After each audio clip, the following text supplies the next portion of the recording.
Hemi Joel here for part 3 of the 1933 Auburn V12 salon headlight fixing videos. So I have the hopefully properly repaired dimmer switch connected to all 3 wires. I got the 3 wires repaired where the insulation was cracked. I don't have it installed in the floorboards yet. It is just it's just sitting there, so in case it's still not right, I don't have to take it out of the floorboards and put it back in. Same thing with the headlight switch. I got the wires repaired, I got them hooked up, and I don't have it installed in the hole in the dash yet because it's kind of a pain to install. And so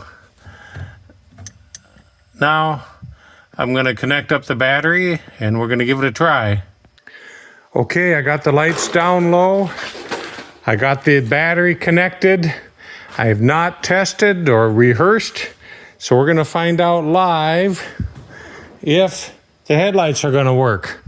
So I'm reaching under the dash, trying to find the switch. There it is. Yay! Headlights are working. I got to get around front and see them. Oh, that's beautiful. I should take this foam off of there. I set that foam while I was trying to take the headlight lenses off to get at the bulbs in case I dropped one so it wouldn't break.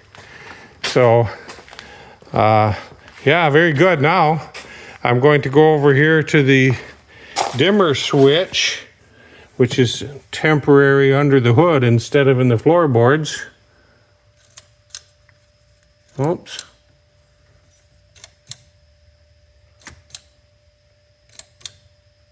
Okay, so that's low beam. They're both working. Scared me for a minute when they went out, but I think I didn't push the switch all the way in. Okay, so that's high beam. And they're both working. And taillights, I only have one bulb in it while this other bulb is burned out. I got some new bulbs coming in the mail tomorrow. So I assume that's going to work, but we'll find out.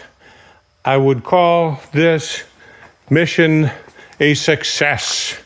Hooray! The end. Thanks for watching. See me at Auburn at the Auburn Duesenberg Festival. That's why I'm thrashing to get this thing ready. Okay, bye for now.